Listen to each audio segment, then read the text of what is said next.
Welcome to the Catholic Culture Podcast, dedicated to the Holy Family. I'm Thomas V. Miras.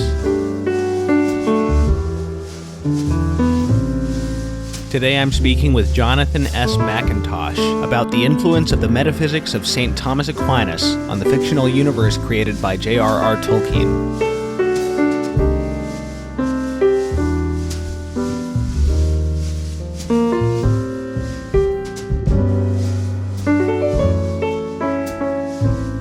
Hey everybody, another episode about Tolkien today. I think this is the fourth one this podcast has done in 40 episodes, and I'm not going to apologize for that because, first of all, he's the greatest Catholic artist of the 20th century, in my opinion, so certainly worth talking about more than once. Even more so because I find that his genius is so multifaceted, despite the fact that he only wrote a few major works, that you can really talk about him a lot and have completely different conversations every time. Now, the interview in this episode is on the topic of Tolkien as a metaphysical thinker.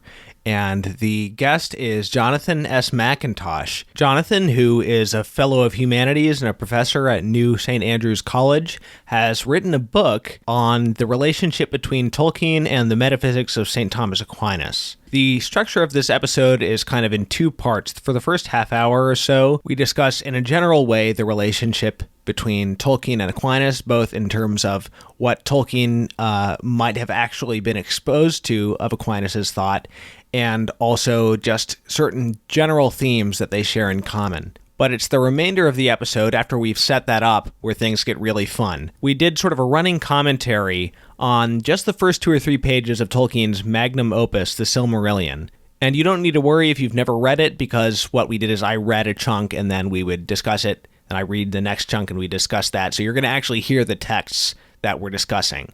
Now, because Jonathan's book was actually written about a decade ago and only just published a couple years ago by Angelico Press, I didn't ask him to get really into the weeds Thomistically on that, so we just did sort of a general metaphysical commentary on that with themes from not only Aquinas, but a number of major Catholic thinkers such as St. Augustine and others. If you want the really in-depth look at Tolkien's work in relation to the subtleties of Thomas's metaphysics, then you should check out Jonathan's book, The Flame Imperishable, which seems to me to be a genuinely significant contribution to Tolkien scholarship. I do just have one caveat to make about the book, which is I think in the first chapter he got St. Thomas wrong on the relationships between faith and reason and between nature and grace. Or at least, if not wrong, he was pretty imprecise, so he seemed to be attributing positions to Aquinas that I don't believe that he held. But other than that, I think it's an excellent study. So here's the interview, and again, we had a really fun time discussing the Silmarillion for the last hour of this thing. So if you're a Tolkien fan, you're going to enjoy it, and if you've never read the Silmarillion, I think there's a good chance you may come away from this episode wanting to finally read it. Jonathan, welcome to the Catholic Culture Podcast. Thank you. It's good to be here. You mentioned in your email to me that you are a Protestant, and I was just sort of curious right off the bat, how did a Protestant come to write a book about Thomas Aquinas? Yeah, that's a great question. Not without some chagrin, writing on, two cherished Catholic writers, St. Thomas Aquinas and J.R.R. Tolkien, and really being the first to do so at this length. But I attended a Catholic university for my graduate school, the University of Dallas, and studying philosophy, pursuing a PhD in philosophy. And it just happened. And the reason I chose University of Dallas was because their strong liberal arts education, and I wanted to get a doctorate in philosophy, but I wanted to really focus on the history of Western thought and really focus on the ancients and medieval thought in particular, just an area of philosophy that I was drawn to. And so that led me to the University of Dallas. And it was while studying there that I was already, of course, introduced to and familiar with St. Thomas Aquinas, but had never studied him in any kind of depth. And many of the courses I took there found me having to engage closely with the thought of St. Thomas Aquinas. And he was definitely an acquired taste for me. I was not well disposed towards, even though I was interested in medieval thought, ironically, I wasn't that enthusiastic about Aquinas in particular, but I had some very good instructors who and read some very good books on St. Thomas Aquinas. And I think a turning point in particular for me was the work of the 20th century German Thomist, Joseph Pieper, and his book in particular, The Silence of St. Thomas, really opened up Thomas's thought for me, and the centrality of the doctrine of creation in particular opened up St. Thomas's thought for me in a way that hadn't been done for me before. And so really, in many ways, fell in love with the thought of Thomas, more the ideas, the spirit animating his thought, as Joseph Pieper represented it. Again, the doctrine of creation being the unsaid behind everything that Thomas says. And it was during a course on the metaphysics of Thomas Aquinas that a friend of mine was visiting, had him over, him and his wife over for dinner. And I had asked him if he was familiar with Tolkien's Silmarillion and with the Ainulindalë, Tolkien's creation myth at the beginning of the Silmarillion in particular. And my friend was not familiar with it, so I thought I'd read some passages just to share with him the beauty of the work, the poetry. And as I say, I was at the same time, I was taking this class on Aquinas' metaphysics, and I found, as I was trying to explain to my friend the subtlety of this work, I found myself just naturally finding Aquinas' categories, his distinctions between things like essence and existence and form and matter and so forth, just really lending themselves to explaining the philosophical sophistication of what Tolkien was doing. And I was really surprised by that. So I ended up writing my term paper for the class on Tolkien's, what seemed like Tolkien's Thomistic metaphysics, and ended up having way more material for that paper than I could actually use in the paper. And I thought maybe this could be a dissertation topic. And so got the necessary approvals, and the rest is history, I guess. So what years were you there at UD? I was there from 2003 until 2007. Okay. I'm not sure. My brother teaches philosophy there. I'm not sure when he started, though, but it's been for a while now. Is your brother Christopher? Yeah. Okay. Yeah. So I didn't have any classes with him. I think he came somewhere in the middle of my time there. So I certainly remember seeing him and probably met him. But yes, I was wondering if there was a connection. My only other knowledge of the UD philosophy faculty is, what is his name? Ralph Wood? Is that his name? Somebody Wood. Robert? Wood, yeah. Robert Yep. Wood, yeah, because my brother gave me a book that he wrote called Placing Aesthetics, which is really good. Yes, yep. I had the fortune of taking some courses from Dr. Wood, and I have his book, Placing Aesthetics, up on my shelf right in front of me now. Yeah, in fact, maybe I'll try to have him on the show sometime.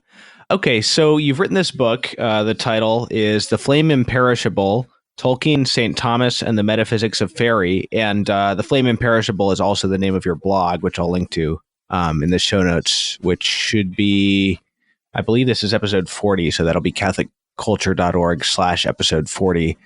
So we're going to, in the book, the material is organized thematically for the purposes of this podcast, because so much of it has to do with the Silmarillion, which many people have not read, as opposed to, say, The Hobbit and The Lord of the Rings. We are going to, rather than dealing with it in order of theme, we're going to do it in a way that might be a little more messy philosophically, but will at least have the advantage of familiarizing people with the Ainulindalë, which is the main thing we'll be talking about, the very opening section of the Silmarillion containing Tolkien's creation myth. But before we do that, I wonder if you could talk about the biographical evidence, or lack thereof, of Tolkien's influence by Aquinas. Yeah, so the introduction of the book, I address that question, and I think lack thereof is an appropriate expression. Tolkien nowhere, so far as I'm aware, or any of his published writings, and that includes his letters, he nowhere refers to St. Thomas Aquinas or makes any overt reference to his ideas or his works.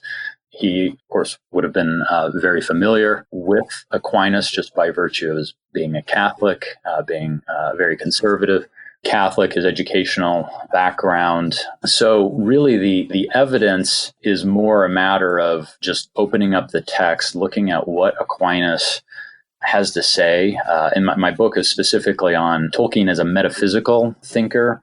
And so looking at the different metaphysical aspects of Tolkien's writings, and that's both his fiction, his creation myth, which is the most overt theological and metaphysical portion of his fiction, but also then looking at his letters, and involves looking at the kinds of distinctions that he makes, the clarity really with which Aquinas approaches philosophical issues. He was not a trained philosopher, and yet it's rather remarkable, I find, how careful he is as a theologian. Indeed, I find him in many ways more careful on important topics like God, the power of God, creation, evil. I find him a more careful thinker than many professional theologians and philosophers. I think that's significant. So he had his own copy of the Summa, which I don't know where it's located now. When I was writing the book, it was owned by a bookshop across the street, I believe, from Christ Church College in Oxford. I'm drawing a blank on the name of the bookstore. A colleague of mine he was studying in Oxford at the time, and I was able to have him go to the bookstore, and he was able to sit down with Tolkien's Summa, and thumb through it. And there were pieces of paper, bookmarks with Anglo-Saxon names and scribbling on them, and there looked like some marginalia that was in Tolkien's own writing. But beyond that, as I say, it was really a matter of just looking at Tolkien's text and comparing him to Aquinas, and given just the fact that Tolkien would have known Thomas, would have been influenced by it through the Catholic culture, Catholic education. It would have been part of his world, but it would have been an indirect and mediated form of Thomism. So it's very well known, even in the wider culture, that Tolkien was a tremendously rigorous creative mind. He was very systematic and careful about consistency in things like world building and language, where, earlier and later fantasy authors would just sort of make up words that sounded cool. He was concerned not only with the exotic quality, but with the aesthetic quality, and not only with the aesthetic quality, but with the logic and the historical development of his languages. And there's a number of different motives that he gave for his creative work, but the one you bring to the fore is his concern with the metaphysical coherence of the world that he created. And you do a great job of bringing out the new. Of course, I was familiar with that from having read his letters as something that he was concerned with, but you do a great job of bringing out the incredible subtleties of this, and how they dovetail with Aquinas, and in some cases how he even, if not elaborates on, he sort of artistically ornaments the thought of Thomas Aquinas in terms of some implications and how they might be spun out in counterfactual ways and things like that. He was concerned with not only determining what is necessary, but what is contingent, in the sense that if you're going to create a fictional world, he thought that it was necessary that it be metaphysically not just coherent in itself, but correct. In other words, metaphysics, to a large degree, deals with the nature of being itself. And that doesn't change even in the context of a fictional world. But then there are things having to do with how God chooses to create the material world and creatures that are contingent. And so they could be different than they are in our world. So there's those two elements. And can you tell us something about what he said about those issues outside of his fiction? Yeah, so I think one passage or one discussion that comes to mind, and by the way, I should say, you're right, that Tolkien had many different motives and gave different motives at different times for why he was doing what he was doing, why he wrote the way that he did. And in bringing out the metaphysical aspect, I certainly don't want to suggest that was the most important or anything like that. The purpose, what I'm trying to do in the book, is just show that it is a motive and that is part of Tolkien's thought. And by giving attention to this, it gives us another dimension to the depth and sophistication of Tolkien's writing. But as for places where Tolkien discusses these matters, I think looking at his essay on fairy stories is very, very important, where he talks about subcreation, and I think he used the word logic. He used the expression the inner consistency of reality, that our subcreations, the secondary worlds that an artist or a storyteller creates, or rather subcreates, are just that. They're secondary worlds, and therefore, like our world, like the world that God actually created, they need to have this inner consistency. They need to hang together. They need to comport. The different parts need to comport with each other and comprise a whole and complement each other. And so I think that was very important for Tolkien, that if what we do as human beings, as artists, is subcreate, then we're doing that. We have to do that consciously under God's own creation, and taking what God has made and what God has done as our cue for how we ought to make. And of course, the worlds that we make will never have the kind of consistency or coherence that God's does, but it's something to strive for. So I would point people to Tolkien's very important essay on fairy stories. And part of the reason, another dimension to this, is it's not just that our secondary worlds are alternate realities, because ultimately there is no alternate reality. There's only one reality. And what that means is our subcreations are always a part of this world, and they're a continuation of it. So again, in his essay on fairy stories, Tolkien talks about subcreation. He uses the expression that of an affoliation, a leaving forth, an affoliation and multiple enrichment of creation, that through our subcreations, we are continuing God's own work of creation. Of course, this is one of the major themes of the Ainulindalë.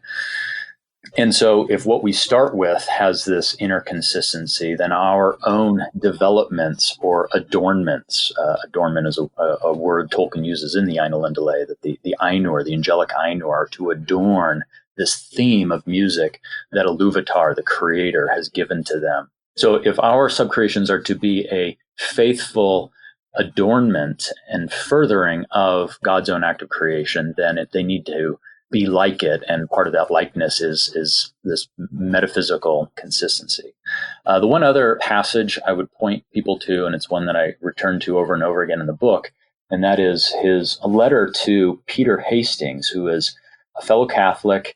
He was, I believe, a manager of the Newman Bookshop in Oxford, correspondent with Tolkien, really was enthusiastic about Tolkien's work, but had, in part, as a Catholic, had some concerns about some of the, what we might call metaphysical liberties Tolkien seemed to be taking in his fiction. And so one of the things he faults, I'm trying to remember if this is one of the critiques he makes, but anyway, he raises a number of concerns about Tolkien's fiction. Wasn't Elvish reincarnation one of the big ones? That's where I was going to go with that, but actually I couldn't remember if that I think was it one was. Of them that he read.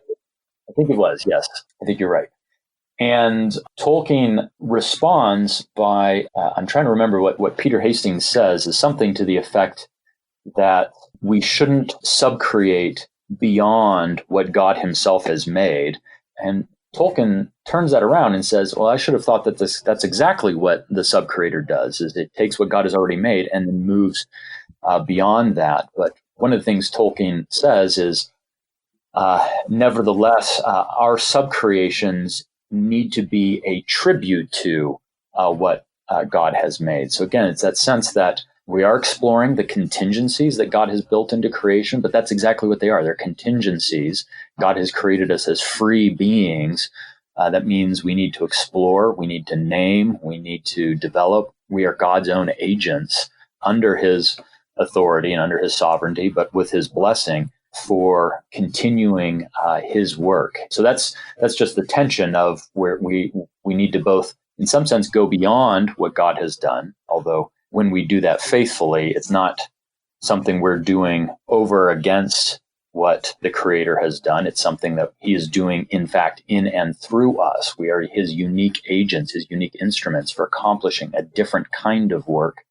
So we need to go beyond, but yet still do so in a way that's faithful to, and is, again, the word that he uses, a tribute to what God has already done.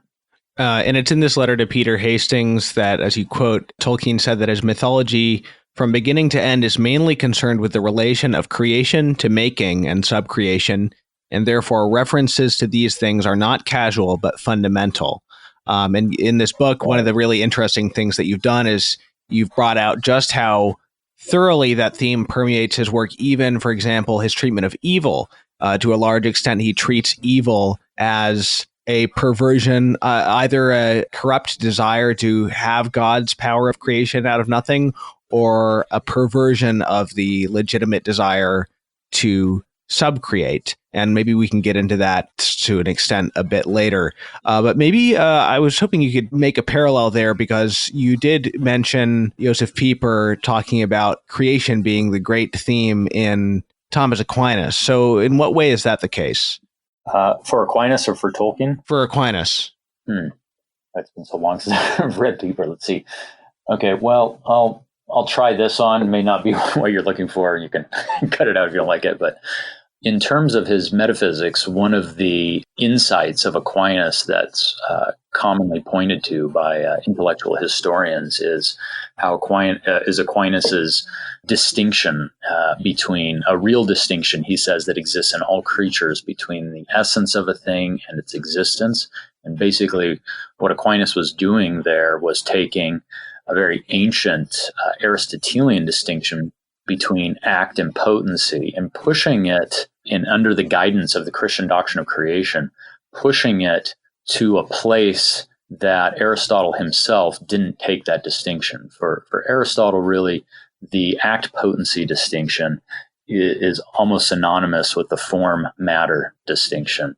And so for a thing to have potency, it has to have matter. Well, what the Christian doctrine of creation plus the Christian idea of angels as these intellectual beings that aren't material and yet they are created, what it did is it gave Aquinas this realization that there's an even deeper metaphysical distinction to be made between what a thing is, its essence, and its actual active existence.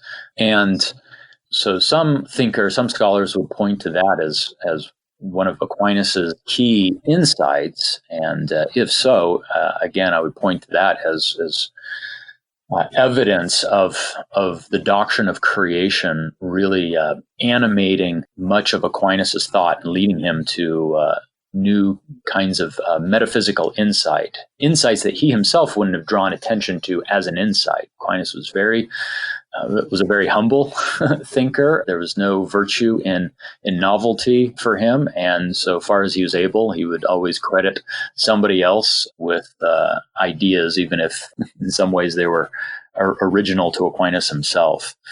Yeah.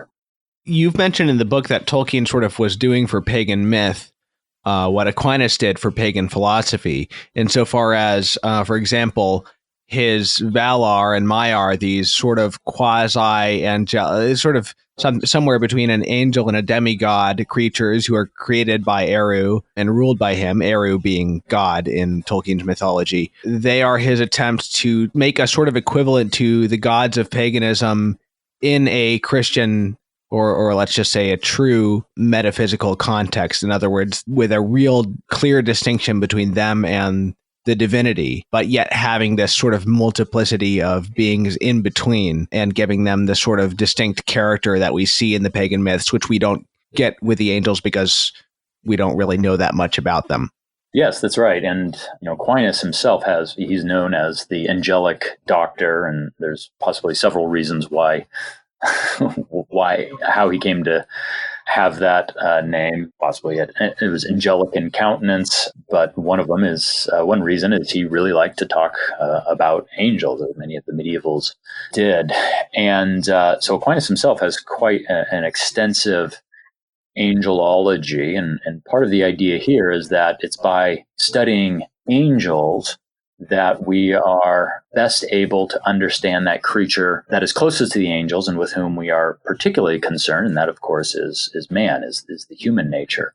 So if we would understand ourselves, we need to understand those things that are most near us, both above and below on the hierarchy, the created hierarchy of being. And the angels themselves comprise a celestial hierarchy or a spiritual hierarchy. And one of the ways in which I found it helpful to think about what Tolkien was doing was just further fleshing out, again, going back to our earlier conversation about subcreation and fairy story fantasy, playing off the contingencies of creation, thinking of Tolkien as fleshing out or exploring the possibility of there being even further iterations or possible kinds of creature, both between ourselves and the angels. You might think of, say, the elves as representing a form of existence, a form of being, of created being that is, at least in some ways, higher than ourselves, but lower than the angels. But then also within the angelic hierarchy, postulating not exactly creating angels, because Tolkien was actually quite, like Aquinas, quite careful in how he used the word creation. Creation almost has a technical sense of giving being to non-being, creating being ex nihilo. Tolkien's subcreative angels are just that. They're subcreators. They are not creators. They do not have what in the Ainulindalë is identified as the flame imperishable, that secret fire that is the creative power of Luvatar, the creator himself, which Melkor, right, the great Satan figure, goes looking for. He wants to create. He wants that ability to give being from nothing. Right.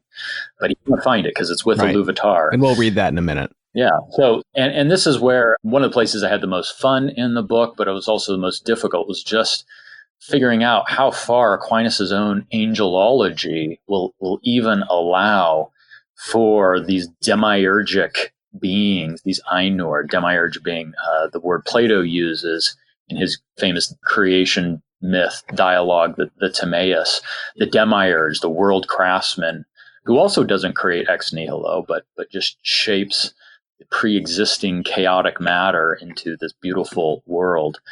And Tolkien refers to the work. He refers to the Ainur, or what we should properly call the Valar, the Ainur who enter into the world and take on its being and its form and become these sub-creator beings. They're the Valar, the powers.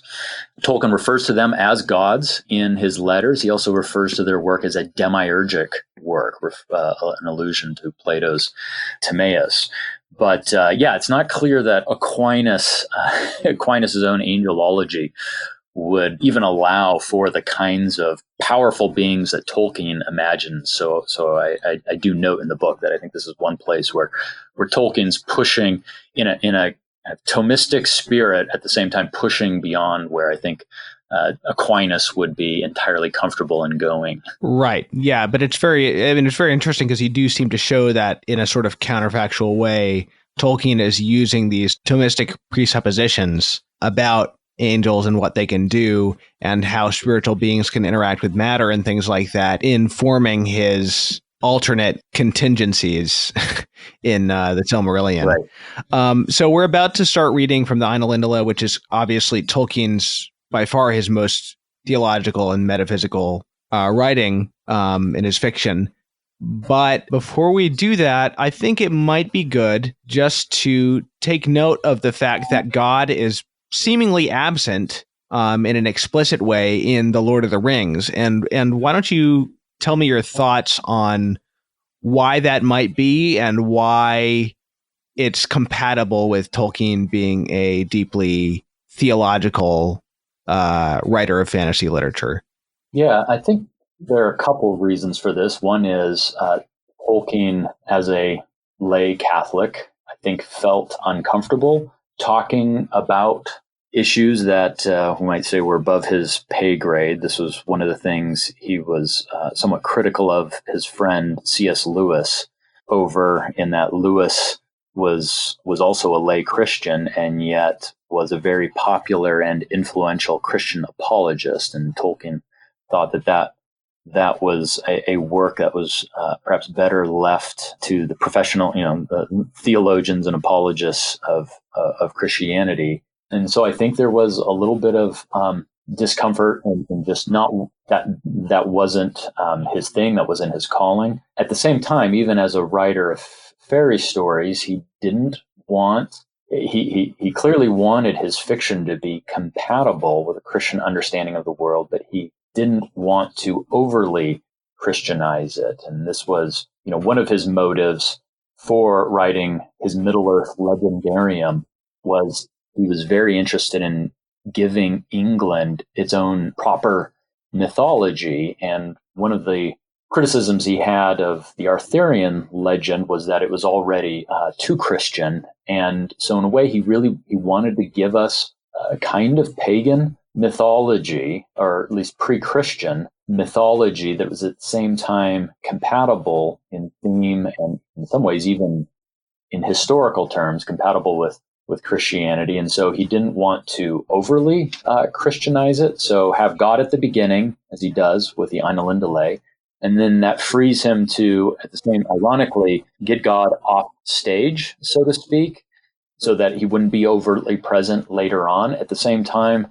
Tolkien gives us, I think, a hermeneutic early on in the Silmarillion, where at one point Manwë has a vision where he sees, the music is given, the Ainur, the Valar, Manwë is treated to he receives another vision of the music, and he sees that at these critical moments, Ilúvatar's hand is interjecting into the story. And so I think what Tolkien is giving us at the very foundation, very beginning of his legendarium, is a hermeneutic for appreciating this dialectic, we might say, of divine presence and absence that is running throughout the story. And so Ilúvatar, in another sense, very much is present in even the Lord of the Rings. There is no overt reference to Ilúvatar, although we have, of course, the statement of Gandalf on the Bridge of Khazad-dûm when he's facing the Balrog. He identifies himself as the servant of the secret fire. But the secret fire, at least according to one interview with Clyde Kilby, Tolkien allegedly identified the secret fire as the Holy Spirit. But then just in terms of his own legendarium, the secret fire is the creative power of Ilúvatar. And we have also Faramir and the Dunedain's gesture of looking to the west when they say essentially grace in the window in the west chapter in the Two Towers. He says, "We're look to the west and that which is beyond Elvenhome," right? That it's this theological moment. And then throughout the Lord of the Rings, there are dark hints of anytime there's a reference to chance or fortune or anything like that. We're given indications that there's much more going on than just chance, that there's a purpose behind the ring, Gandalf says, why Bilbo ended up with the ring, things like that. So Tolkien gives us plenty of hints as to a theological background to the Lord of the Rings.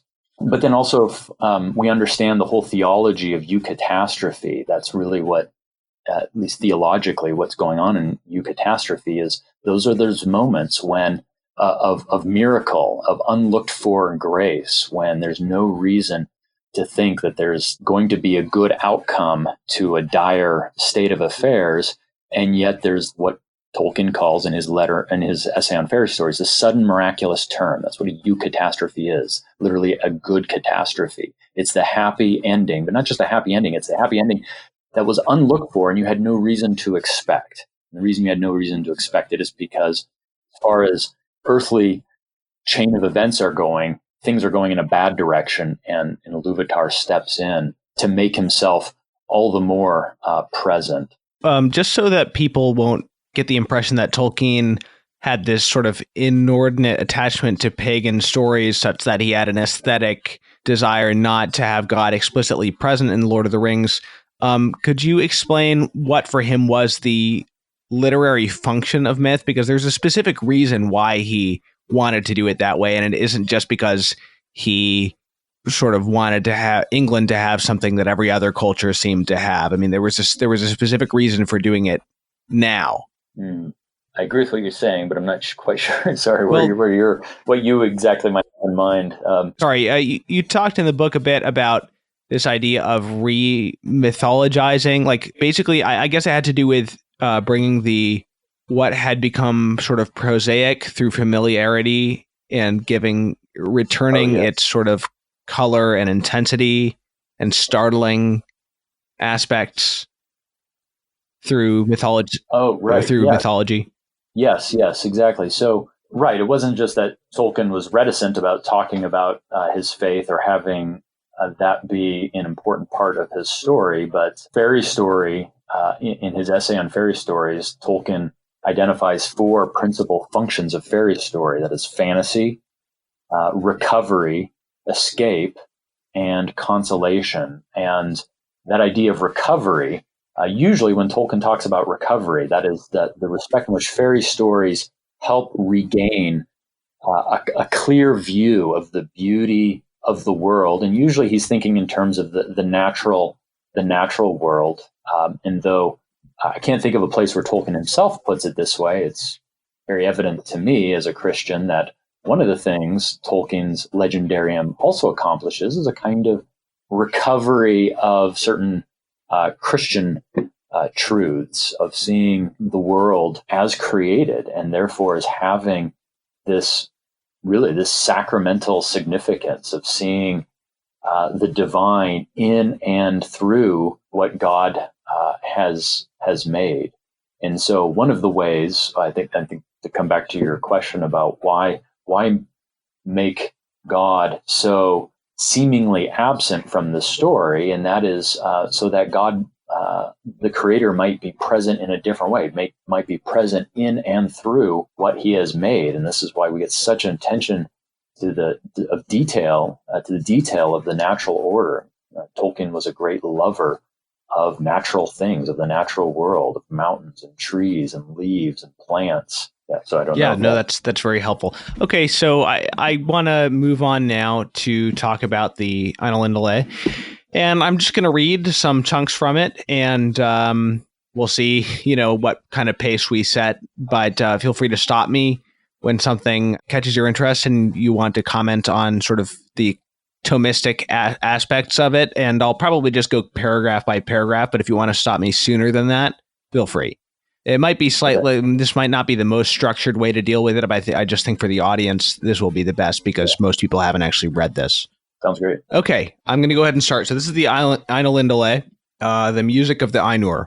There was Eru, the one, who in Arda is called Ilúvatar, and he made first the Ainur, the holy ones, that were the offspring of his thought, and they were with him before aught else was made. And he spoke to them, propounding to them themes of music, and they sang before him, and he was glad.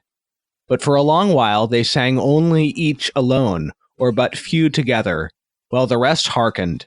For each comprehended only that part of the mind of Ilúvatar from which he came, and in the understanding of their brethren they grew but slowly. Yet ever as they listened they came to deeper understanding, and increased in unison and harmony. Yeah, I don't have any explicitly Thomistic thoughts. Well, how about the idea that I do. Each comprehended only that part of the mind of Ilúvatar from which he came?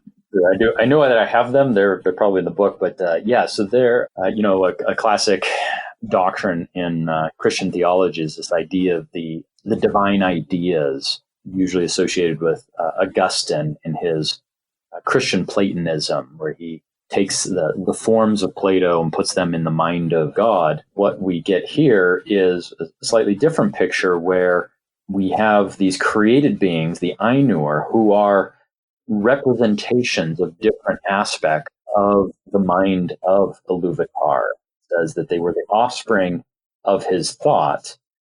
And it's more of a social or political comment, but I also find it interesting how it's through their music that the Ainur are brought into a deepening communion with each other. You get this sense that initially they're, I don't know if it's fair to call it a kind of Ainuric state of nature, but they start off in this somewhat isolated condition, and it's their music that brings them together, right? But for a long while, they sang only each alone, or but few together, while the rest hearkened.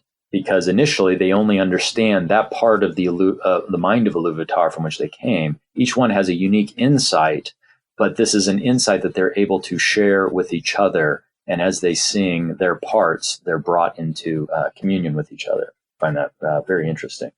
Okay, so continuing on, and it came to pass that Ilúvatar called together all the Ainur and declared to them a mighty theme, unfolding to them things greater and more wonderful than he had yet revealed. And the glory of its beginning and the splendor of its end amazed the Ainur, so that they bowed before Ilúvatar and were silent. Then Ilúvatar said to them, "Of the theme that I have declared to you, I will now that ye make in harmony together a great music. And since I have kindled you with the flame imperishable, ye shall show forth your powers in adorning this theme, each with his own thoughts and devices, if he will. But I will sit and hearken, and be glad that through you great beauty has been wakened into song." So what about the flame? This is the first appearance of the flame imperishable. Yes, and it's not clear here what it is. We're told that it's something that he has, that Ilúvatar has kindled them with, which has led, I think, some commentators to think that this is just our subcreative free will. I think rather what he means is this is the power, the creative power of Ilúvatar, by which he has kindled them into being. And what I find really interesting here is the connection between Ilúvatar's act of creating them and Ilúvatar giving them this will to subcreate. He says, "Since I've kindled you with the flame imperishable, ye shall show forth your powers in adorning this theme." It's not just Ilúvatar gives them existence and then tells them, okay, now go fashion this music. But there's a deep connection between the act whereby Ilúvatar brings them into being and the purpose for which he has brought them into being. Namely, he's kindled them not just with this raw sort of vanilla existence, but he's kindled them so that they might be kindlers in their own right. And maybe we should return to this later, but there does seem to be a connection there to, even though I agree it is connected to their very existence, there also does seem to be a connection to this idea that of Aquinas that, well, first of all, that God is constantly maintaining everything in being. This image of kindling with a fire really does a great job of showing that, because it's something that they participate in and that's ongoing, and it has this idea of, it contains the both, because it's the flame imperishable, it contains the idea of his eternity, but also because flame is something that's in flux in its sort of created state, it also sort of conveys this idea of them as changeable creatures, and their utter dependence. They need to they are created from nothing, and so there's no fuel of existence, so to speak, sustaining them in being that's independent of Ilúvatar. They are being itself is this flame brought into being from nothing that has nothing as its source or its raw material other than what Ilúvatar himself has given to them. So I like that. It's both the imperishability, the eternity of Ilúvatar, but the radical contingency of what Ilúvatar makes. It's completely dependent on him and on his will. Now, should we start talking about the divine sort of guarantee of free will and subcreation yet, or should we save that until we get to the making the vision real? Should we approach that later? Sure. Yeah. Let's just see how much we can get to. Yeah. Sure. So, all right. Then the voices of the Ainur, like unto harps and lutes, and pipes and trumpets, and viols and organs, and like unto countless choirs singing with words, began to fashion the theme of Ilúvatar to a great music. And a sound arose of endless interchanging melodies woven into harmony that passed beyond hearing into the depths and into the heights, and the places of the dwelling of Ilúvatar were filled to overflowing, and the music and the echo of the music went out into the void, and it was not void. Never since have the Ainur made any music like unto this music, though it has been said that a greater still shall be made before Ilúvatar by the choirs of the Ainur and the children of Ilúvatar after the end of days. Then the themes of Ilúvatar shall be played aright, and shall take being in the moment of their utterance, for all shall then understand fully his intent in their part, and each shall know the comprehension of each, and Ilúvatar shall give to their thoughts the secret fire, being well pleased. But there's actually quite a bit in here. The first section was just sort of a description of the music. The first sort of metaphysical thing we get is the music and the echo of the music went out into the void, and it was not void. Now, to what degree does that raise the problem of, whether the Ainur themselves can make the void not void? Yeah, that's a good question. So they are, they're not bringing any being into reality that didn't already exist. It's the themes were propounded to them. Yeah. And later on, Iluvatar is going to tell Melkor explicitly that, you can't, he's going to say, Melkor, you're going to discover in this, when he sees the vision, you're going to discover all the secret thoughts of your mind. You'll perceive that they are but a part of the whole and tributary to its glory. And then he tells the rest of the Ainur that in the vision that follows the music, he says, "This is your minstrelsy, and each of you shall find contained herein, amid the design that I set before you, all those things which it may seem that he himself devised or added." It might seem there that he's taken away from the Ainur's sub-creativity, but I think what he's just saying is that it's just a denial that there's anything the Ainur are ever able to think anything or bring anything into being that isn't already under Iluvatar's design and purpose and so forth. So it's not that they are creating ex nihilo. It's just that you might say that they are, Iluvatar is creating ex nihilo, but he is doing it through their agency, right? And so that passage you just read, then the themes of Iluvatar shall be played aright and take being in the moment of their utterance. There he's talking about how in the end of times, at the end of days, Iluvatar will take the thoughts of the Ainur and bring them into actual reality in a way that they're not able to do. But I think there's an analogy to what is already going on when the Ainur think any new thought. It's just Iluvatar bringing new things into being by means of their thoughts. And so it's interesting because there's this jump ahead to the end time, but that is something that he's going to do already in a minute here. He's already going to be giving being to their thoughts to a certain extent. Right. I don't want to get too much into that in advance, but we're already getting this idea. But apparently this thing that's going to happen at the end of time is going to be like a greater perfection of that process. Yeah, and I love that how we are still on the opening page, at least in my edition, of the Silmarillion, the Ainulindalë, the creation myth. This is Tolkien's, what theologians call protology, the doctrine of first things. We're on the opening page of Tolkien, of the protology of Middle-earth, and Tolkien's already given us his eschatology. He's already giving us an indication of where the whole thing is going. And and when I was rereading that earlier today, that kind of surprised me. I didn't remember that he had put that. I remembered that part, but I just didn't remember that it was like right there in the first few paragraphs. The rest of the Ainulindalë is in anticipation of that. The trajectory of the Ainulindalë is from music to reality. And in that episode, that transition at the beginning of all things is in concentrated form what the entire history of the world is going to be. I mean, it's kind of the proto-evangelium in that sense. Yes. Yeah, exactly. Yeah, so very much we have the end in the beginning for Tolkien. Okay, so now we get a problem. But now Iluvatar sat and hearkened, and for a great while it seemed good to him, for in the music there were no flaws. But as the theme progressed, it came into the heart of Melkor to interweave matters of his own imagining that were not in accord with the theme of Iluvatar, for he sought therein to increase the power and glory of the part assigned to himself.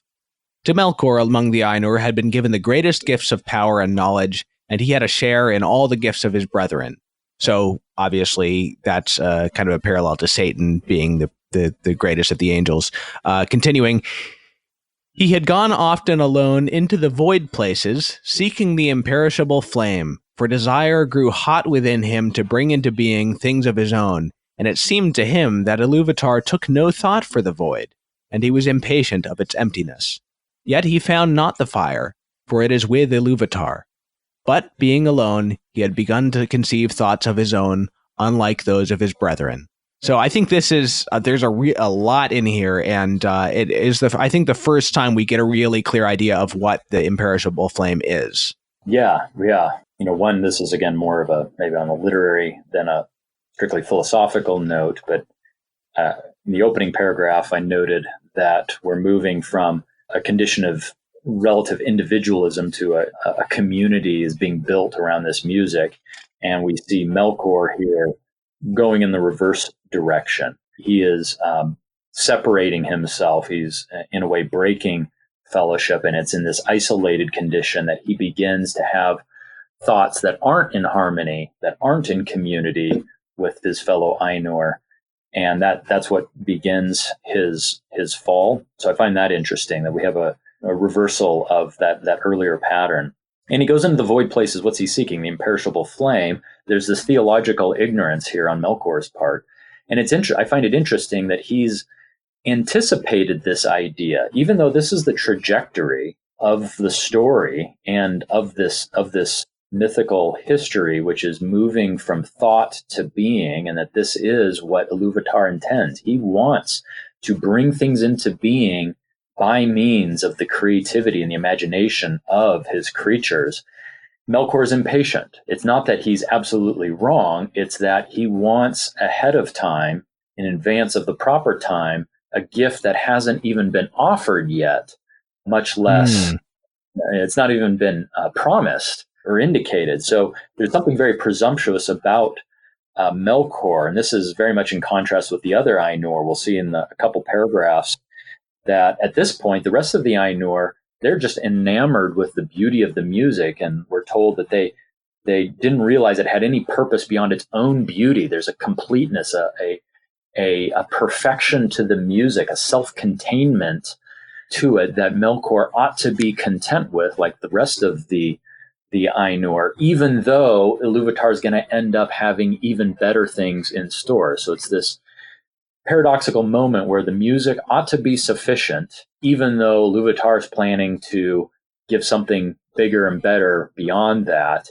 Melkor, preemptively, he anticipates this and wants something better right away. He's not content with this music.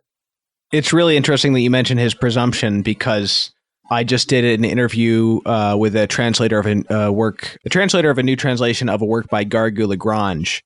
And I don't agree, as far as I understand it. I don't think I agree with certain aspects of Gargu Lagrange's account of predestination. But one of the things he talks about is this idea of the person coming to the feast and taking the first seat before it is offered to him, and someone taking offense at not having received a gratuitous gift before there's even a chance or the time has come for it to be offered to him. And this sort of idea of the presumption of expecting something that is a free gift and God's sovereign right to give or to withhold. Yeah, that's a lack of humility. And we see Tolkien will give us a variation on this story later on, the great chapter on Aule and Yavanna, where Aule, in a way, starts down Melkor's path of presumption, wanting something in advance. He's very excited about the prospect of the children of Ilúvatar, the elves and men coming, and so decides he's going to make them himself because he wants, but his intentions are good. He wants more creatures who can praise Ilúvatar, and thus far the world is relatively dumb or mute. And he fashions the dwarves because he only has a working knowledge of what these children of Ilúvatar are going to look like. And you have this Garden of Eden moment where Yahweh comes to Adam and Eve. Ilúvatar comes to Aule and says, "What have you done?" And he immediately checks himself, Aule, and realizes he shouldn't have done this. And he offers to give up what he has made, this act of tremendous sacrifice. And the great reversal there is, because of his humility, even though it comes a little late, he's actually given what he wanted. His work is blessed. And Ilúvatar turns these, what were witless automata, these dumb dwarves that couldn't do anything except move like chess pieces on a board, as Aule directed them. Ilúvatar blesses them and gives them free will. So Tolkien will give us a variant on this story later of somebody who begins hubris, a little bit of arrogance, but immediately repents, humbles himself, and is blessed. So it raises an interesting question, what might things been like had Melkor responded appropriately? Yeah, and the creation of the dwarves is one of my favorite parts of the Silmarillion, possibly my favorite, maybe along with the Tale of Turin, which is significantly less uplifting. But yeah, so hold on. I guess if there's a Thomistic theme, broadly speaking, it is just this reinforcement of the infinite gap between the prerogatives of God in every way, but specifically here as creator out of nothing and his creatures. Because Melkor it's being really hammered in here. He is looking in the void places for the imperishable flame, and but he didn't find it because it's with Iluvatar. In other words, this fire is something that is essentially attached to. It is essential to God as God. It is not something. Maybe this is going a little beyond what Tolkien says here, but it is not, according to Aquinas, it is not something that God can delegate, or at least, and here at least he does not choose to do so. No, if he can't delegate it, because to delegate it would be to delegate the prerogative Godhead. God cannot be not God. Right. And this is I think a Thomistic moment or a possible one, in that Aquinas himself, although he doesn't commit himself, he raises the possibility that this. And I think he even cites John Damascene, a statement by John Damascene, how the devil fell by desiring the power of creation. I could be misremembering that. It's either the power of creation or just wanting to be God himself. And Aquinas picks up on that as at least a possibility, right? We just don't know. There's been given no direct, clear revelation on that point. And so Tolkien makes it part of his own story. The Melkor falls by seeking to be God, seeking to have his own creative power. And in the final chapter of the book, I suggest that Tolkien gives us something of a hierarchy of evil, where there's several. I distinguish, I think, 5 different distinct kinds of evil in Tolkien's legendarium. But they all have this common theme. The one is this desire for creation. That's where the power of creation. That's where evil begins. And then we have the corrupted desire of subcreation. We see that in, I think, Aule. And then we have the desire for preservation, which is characteristic of the elves, where we want to preserve things, beautiful things, but in a way that goes beyond their ordained lifespan. That's the elvish temptation. And then we have domination, where we still are okay with other things existing, but we want to control them. We want God's own power over their being. And Sauron represents that. And then finally, the will to annihilate, where just as only the Creator has the power of creation, so only the Creator has the power of annihilation, of taking away being. But and that's interesting. By the end of the Ainulindalë, Melkor falls by desiring this power to give being. It's really interesting that by the end of the Ainulindalë, a few pages later, he's gone all the way down, corrupted all the way down into just trying to annihilate the being of other things that his fellow Ainur, his fellow Valar have made.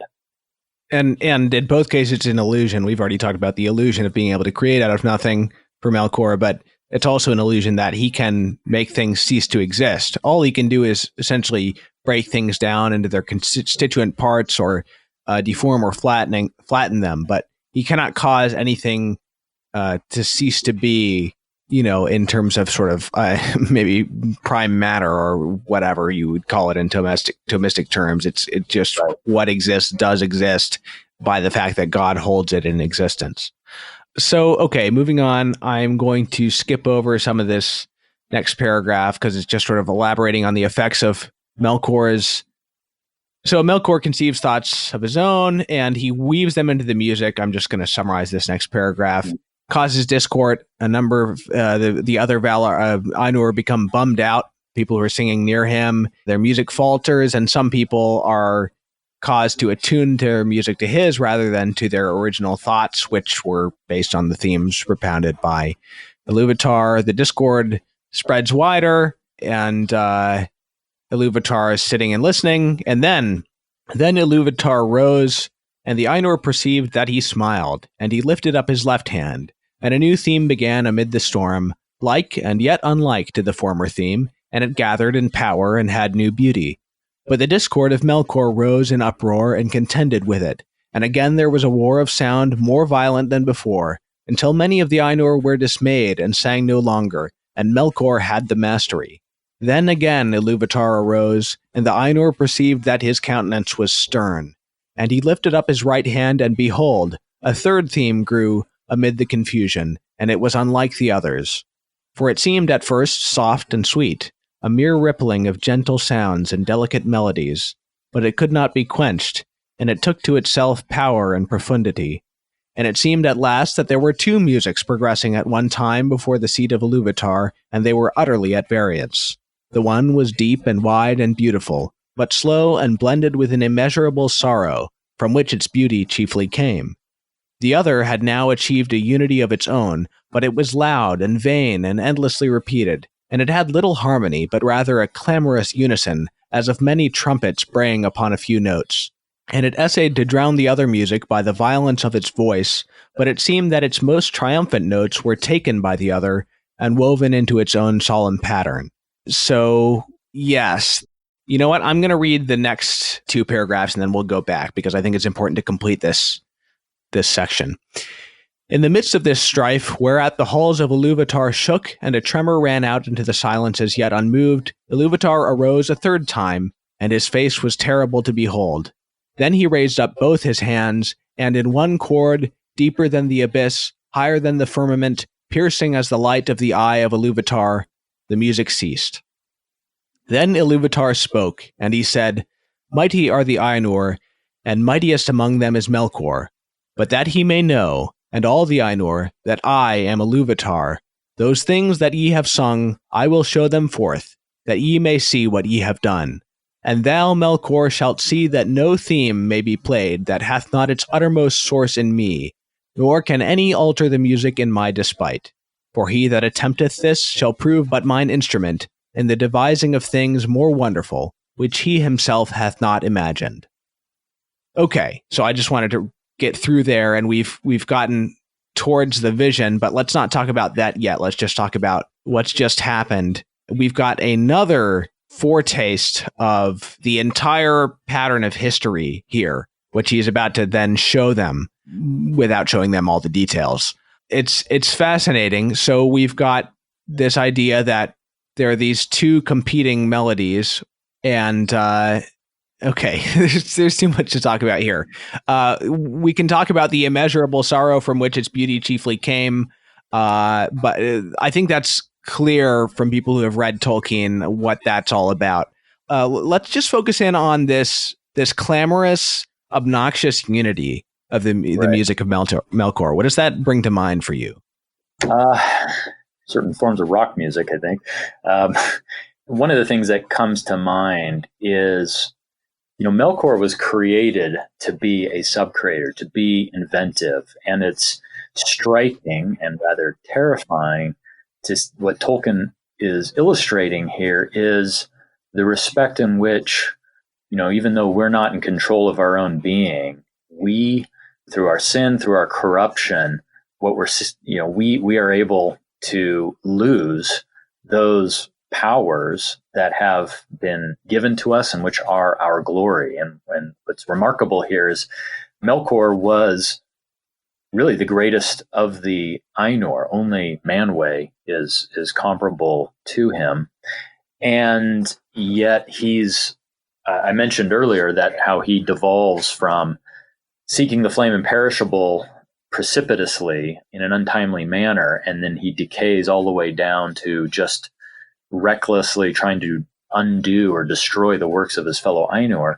Here we're seeing a real failure of subcreative imagination that after a while, or rather quickly, Melkor, he really wants to make something new. He wants to be innovative. He doesn't want to be a copycat. He wants to fashion things beyond what Iluvatar has made. And the irony is that he comes to the point where he's not actually able to make anything new, only insert or introduce distortions, corruptions into what has already been made. But he probably thinks he's a good maker, okay, that he's actually coming up with new possibilities when all that he's really doing is contradicting existing possibilities. And the Tolkienian words are, are we going to make adornments to what Ilúvatar has made? That's what Ilúvatar charges the Ainur with, make an adornment.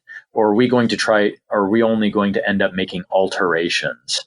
And I think that's where we see Melkor here, is he's lost even the ability to adorn, to effoliate creation, to come up with something new and original. And he's reduced to just making old versions and worse versions of old things. Now, this section also gives us a kind of summary of the problem of evil to a large extent. Yes. Why God allows this? To what degree is it something that's under God's dominion? Is God actually being thwarted by evil deeds in some way? Without getting, this is something that not only Aquinas, but every major Christian theologian has dealt with, the theodicy, the problem of evil, if that's the term I'm thinking of. We don't need to get. I think it's fairly obvious here. In summary, it's not that esoteric to understand what he's saying. Essentially, that although this was not the will in the sense of sort of the active will of Ilúvatar that Melkor should do this, it was in his permissive will, and he willed that there could be. One thing you talk about in the book is this idea of Aquinas that God wills for the sake of the sort of overall hierarchy of being to have its proper order and proportion, that there should be creatures that are capable of failing. And if there are creatures there that are capable of failing, it's almost inevitable that some of them will fail. And that, although evil is still evil and not sort of directly willed by God, he does will to allow it for the sake of greater goods that he will bring out of it. So that's something that's very concisely put in this segment.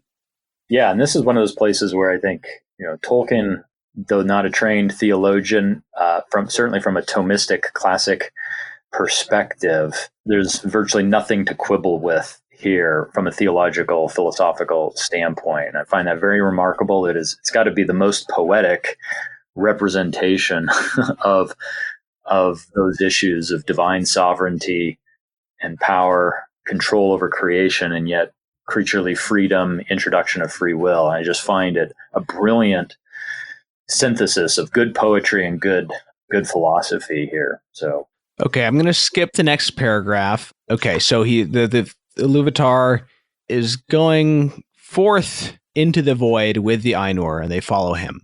But when they were come into the void, Ilúvatar said to them, "Behold your music." And he showed to them a vision, giving to them sight where before was only hearing. And they saw a new world made visible before them, and it was globed amid the void, and it was sustained therein, but was not of it. And as they looked and wondered, this world began to unfold its history, and it seemed to them that it lived and grew. And when the Ainur had gazed for a while and were silent, Ilúvatar said again, "Behold your music. This is your minstrelsy, and each of you shall find contained herein, amid the design that I set before you, all those things which it may seem that he himself devised or added.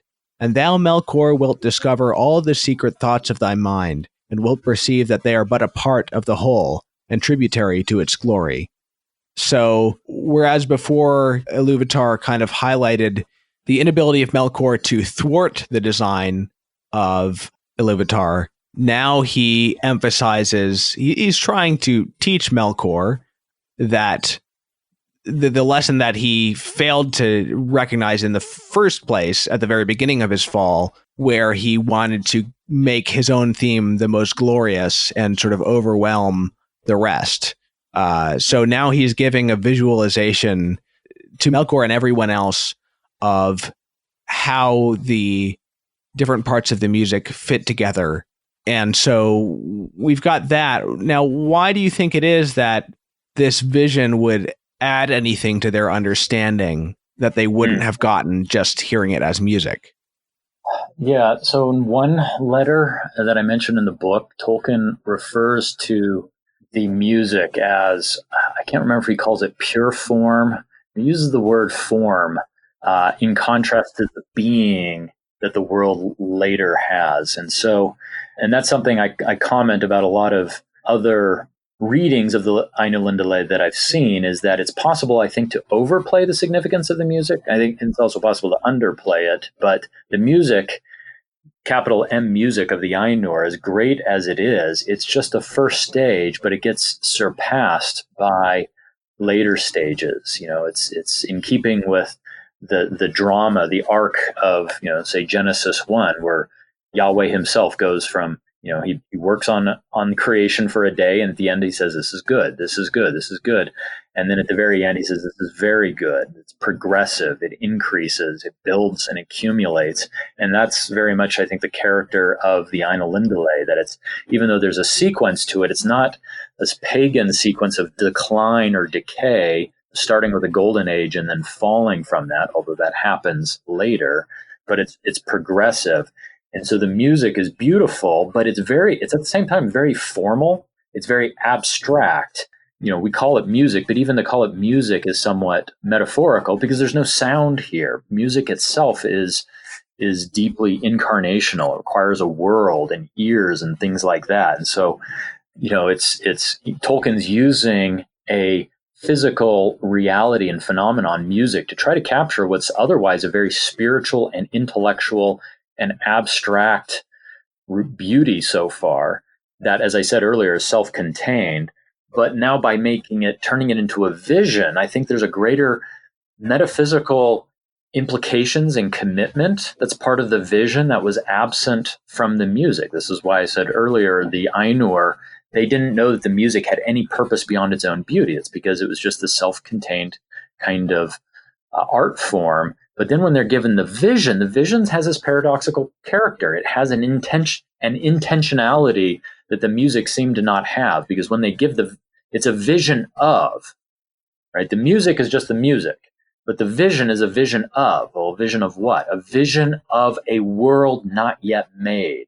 And that means there needs to be a gift of being that has to take place for this vision to come true, for this vision to be completed. So the purpose of the vision, I think, is really it's metaphysical. It's to elicit in the hearts of the Ainur this desire. And that's what Iluvatar is going to say on the following page. When he takes the vision away, there's this moment of letdown, and Iluvatar is going to say, I know the thought, the desire of your hearts, that what you saw, it should be made real. So I think there's something metaphysical going on. We're moving from pure form in the music to a still formal reality. The vision is just a vision. There's no world yet. The only things that exist are the Ainur, but it's now something formal with implications for something more than mere form, of actual existence, if that makes sense. Yeah. So I know we're running out of time here. We already talked about Morgoth's fall, an attempt to destroy the work that the Ainur created. So we've already kind of touched on some of the things at the end. I was hoping to get to the entrance of the Ainur into the world and then maybe stop there. Sure. But I don't know if we'll have time now. I've ended my meeting, so I've got about 15 more minutes. Oh, okay. All right. Let's see how efficiently we can do this. So I'm going to try to summarize parts of this rather than reading it, just for time's sake. So in the next paragraph, it starts out, Iluvatar is speaking things to the Ainur and giving them knowledge of what was, is, and is to come. But it says, yet some things there are that they cannot see, neither alone nor taking counsel together. For to none but himself has Iluvatar revealed all that he has in store, and in every age there come forth things that are new and have no foretelling, for they do not proceed from the past. And so it was that as this vision of the world was played before them, the Ainur saw that it contained things which they had not thought. So let's just, before we get to the sort of wonder and the topic of otherness, let us just talk about this idea of Iluvatar intervening and making things happen that do not proceed from the past, and therefore even the most apt intellect, which would be best at predicting things based on what already is it is not at all possible for those things to be foreseen. Yeah, so it's in more philosophical terms, it's a denial of determinism. You can't take an exhaustive inventory of the complete state of affairs in the world at a given moment, and from that, combined with all the laws of nature, predict what's going to happen next. Because, as we're given indication here, there's this thing.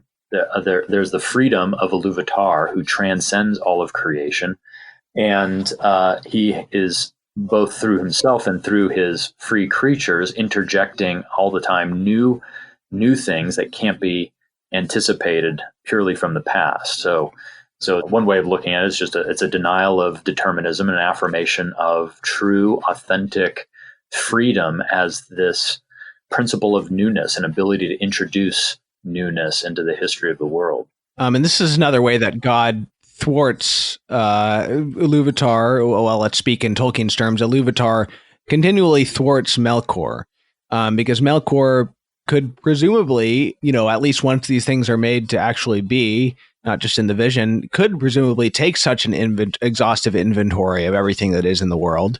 And yet he is continually thwarted by these piercings of the circle of the world by Iluvatar in various ways. And we're about to see that one of those is the coming of the children. Right. Tolkien, cleverly, I think, is able to get the macro structure or themes of the history of Middle-earth, so that as we go forward from here, there's a sense in which the end has been written from the beginning, and yet there's there's still plenty of room for freedom on the part of his creatures. So we get this sense of reading the rest of the Silmarillion or the Lord of the Rings, that in one sense, the story has been determined, the broad themes, it'd be as though, the way I like to think of it, if somebody gave you the soundtrack to a movie score, there's only so many kinds of movie you could write for that music, but one could still have a tremendous amount of freedom in determining what the different parts are. And so it's another moment where Tolkien's giving us a kind of hermeneutic for reading many of the other stories, whether it be the story of Beren and Luthien or the Children of Hurin. These other stories, the question of fate and free will comes up, and while the overall conflicts are often fixed, Melkor is going to have a certain pattern of victory over and over and over again. Yet that doesn't mean that the individual characters lack free will and can't make a real contribution to what's going on. Great. Yeah, that's an excellent point about what's going on here on a literary level. But it just goes to show how deeply linked his literary sensibilities and his understanding of sort of the workings of providence and the divine plan were integrated. And Tolkien is nothing if not a highly integrated artist. His scholarship was more integrated with his art than any other scholar / artist I can think of. And so with his faith, it is integrated in a very unobtrusive way, all the more unobtrusive because of its depth. So, okay. So it says the Ainur saw that it contained things which they had not thought, and they saw with amazement the coming of the children of Iluvatar and the habitation that was prepared for them. And they perceived that they themselves, in the labor of their music, had been busy with the preparation of this dwelling, and yet knew not that it had any purpose beyond its own beauty. For the children of Iluvatar were conceived by him alone, and they came with the third theme, and were not in the theme which Iluvatar propounded at the beginning. And none of the Ainur had part in their making.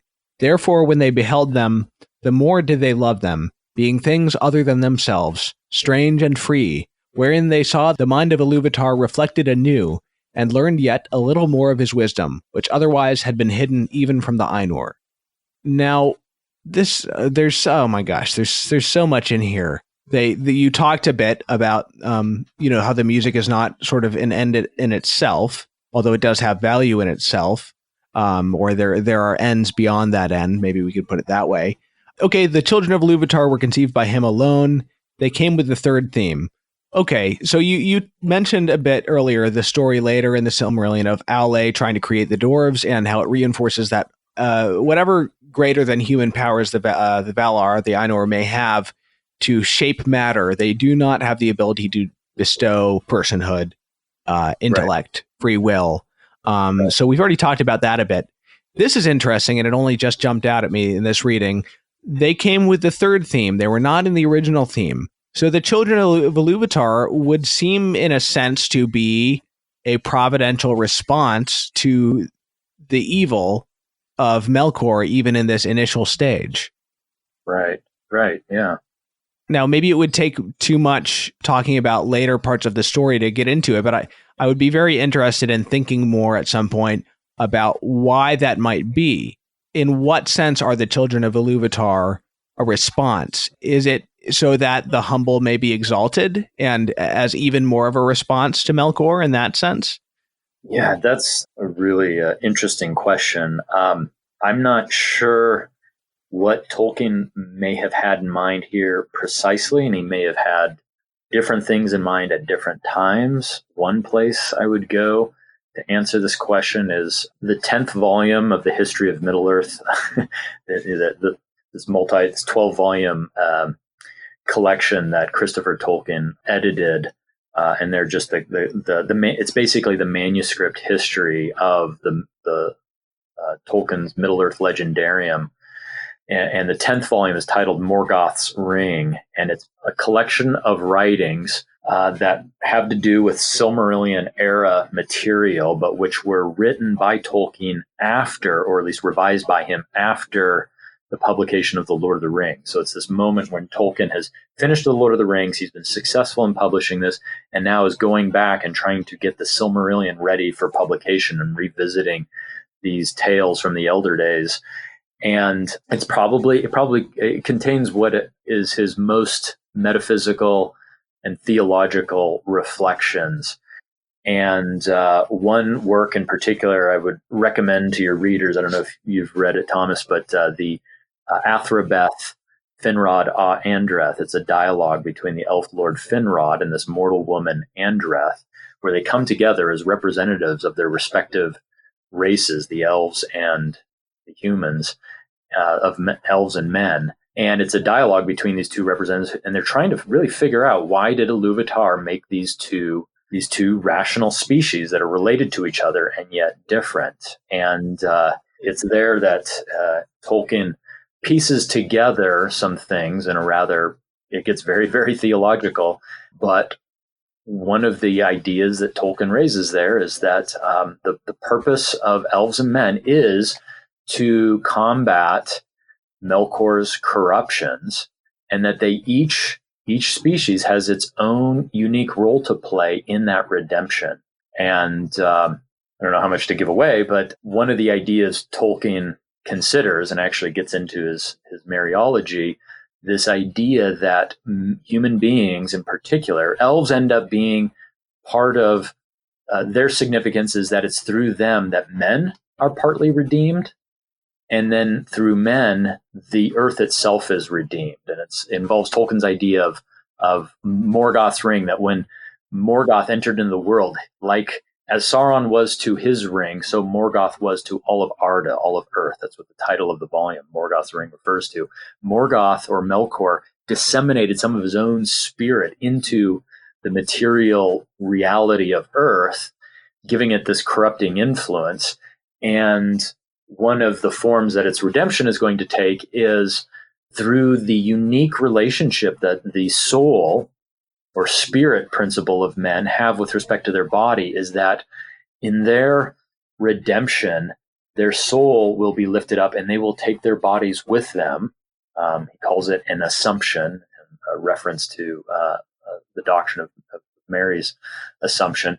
When they're assumed up, their body will be taken with it and lifted out of its Melkor Morgoth taint, as he calls it.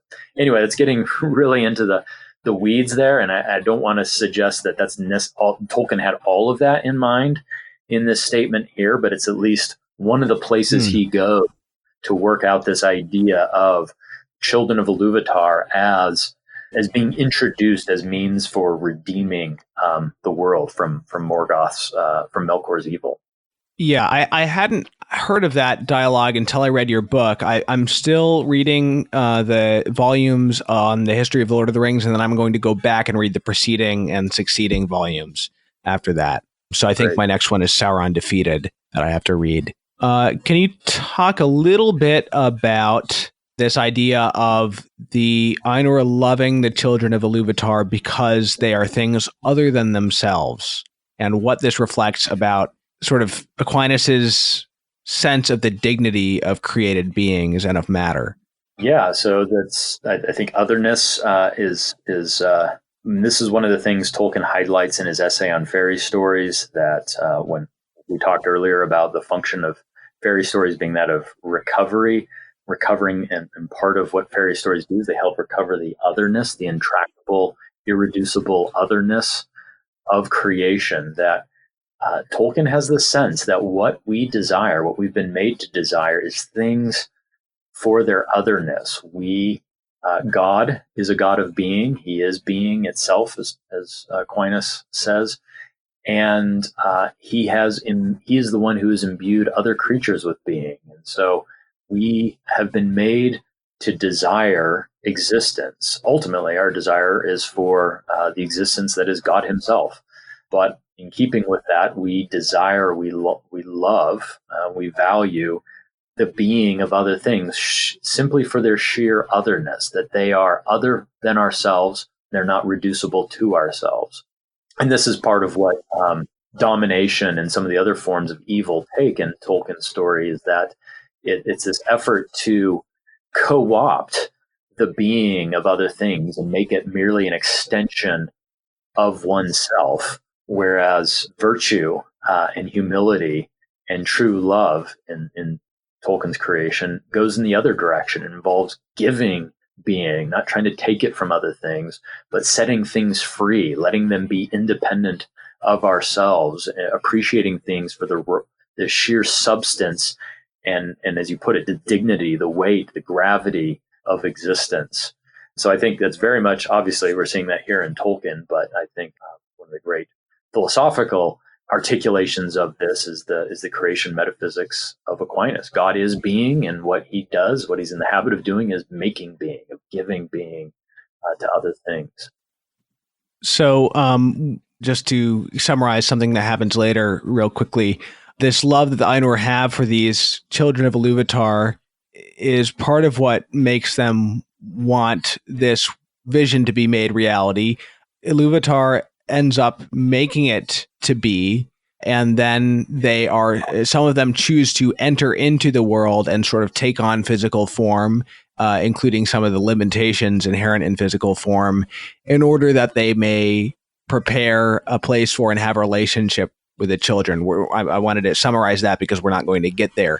There is one more thing, if you have a moment more in the next paragraph, just one aspect of it that I would like to cover. Okay, sure. And then I'll have to take off. Sorry. Okay, no problem.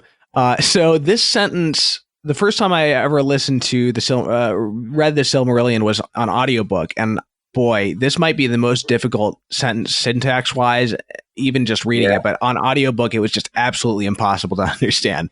Okay. Yeah. Now the children of Ilúvatar are elves and men, the firstborn and the followers. And amid all the splendors of the world, its vast halls and spaces and its wheeling fires, Ilúvatar chose a place for their habitation in the deeps of time and in the midst of the innumerable stars. Now here's the sentence. And only recently did I sort of figure out what this is about. And this habitation might seem a little thing to those who consider only the majesty of the Ainur and not their terrible sharpness. As who should take the whole field of Arda for the foundation of a pillar, and so raise it until the cone of its... I'm sorry. I already don't understand what I'm reading. Let me try that. As who should take the whole field of Arda for the foundation of a pillar, and so raise it until the cone of its summit were more bitter than a needle, or who consider only the immeasurable vastness of the world, which still the Ainur are shaping, and not the minute precision to which they shape all things therein. I think it's the as who part, the syntax, that gets me. I still don't quite understand the syntax there, but I think I understand what is this essentially related to the great chain of being? I don't know. Well, this this passage has puzzled me a great deal. I was just looking up to see what I had written on it in some of my other notes, and I know I've reflected on this, but I can't find it either on my blog or in my notes. I mean, it sounds like what he's talking about is the need for these different types of beings which can be seen and made manifest in different ways. But yeah, maybe not. Maybe he is just talking about the Ainur in themselves, that they have these different aspects in themselves. It's really a difficult sentence. Yeah. So I think one of the things he's doing, it seems to me, is addressing why the significance of Earth and these earthly gods, and really putting Arda in perspective to the rest of the universe. I think, you might possible to see even here speaking to kind of a scientific naturalism that would denigrate the significance of this world in light of just the massiveness of the universe, in light of the smallness of creation. At least that's one possible application of the passage. So he says, amid all the splendors of the world, its vast halls, spaces, wheeling fires, Iluvatar chose a place for their habitation. And he says this habitation might seem a little thing to those who consider only the majesty of the Ainur, right? Arda is small, and we're talking about these cosmic forces concentrating themselves, but he's explaining this, giving us, really a mythology that's answering certain cosmological and scientific questions, maybe. Says this habitation might seem a little thing to those who consider only the majesty, as who should take the whole field of Arda for the foundation of a pillar. So take all of Arda, think of it as now the foundation of a pillar, but then you extract the pillar up to a cone that's bigger than a needle. And so just think of that range from the massive, the cosmic, to the most minute. And he's telling us that this really gets at the range of the interests and the effects of the Valar. They are responsible from everything from the tectonic plates, the mountain ranges, things like that, all the way down to the blade of grass. That's at least part of my understanding, what I think. So he's talking about not Arda, but a part of Arda. Okay, so he's saying that in comparison with the rest of Arda, or the world that is, that part of it that is the habitation of the children might seem insignificant. Right, but to connect this to our earlier conversations about the otherness of things, it's the Ainur, the Valar, love otherness, and this otherness, they're not just occupied with the macro structures of the earth, but also the minute ones. Some people would consider only the immeasurable vastness of the world, which still the Ainur are shaping, and not the minute precision to which they shape all things therein. Their attention, they have this attention to detail as well. And why? It's because their children, they are under Iluvatar. They have this love of otherness. Yeah. So I mean, it's this idea of finding the universe in a grain of sand, or is that Blake? I forget. But that line from whatever poem I'm thinking of. And it also, again, it does seem to be, again, somewhat of a response to Melkor as well, in terms of, in the sense that it's putting things in perspective. Well, let's put it this way. In his previous statements to Melkor, Iluvatar has pointed out the subsidiary part that Melkor has to play in the vaster picture. But in this sort of visual statement, you could say, or this creational statement, he's saying even those small parts themselves have an immeasurable dignity, and the creative power is sort of concentrated in them, and the smallest degree of that concentration has immense value. So in another sense, it is saying, well, there is a great dignity to having this small part in the whole. Right. Yeah. Okay, well, you have to go. I think we've given people an idea of the sophistication and the depth, the theological, metaphysical depth of Tolkien. Thank you very much for coming on. My pleasure. Thank you for having me.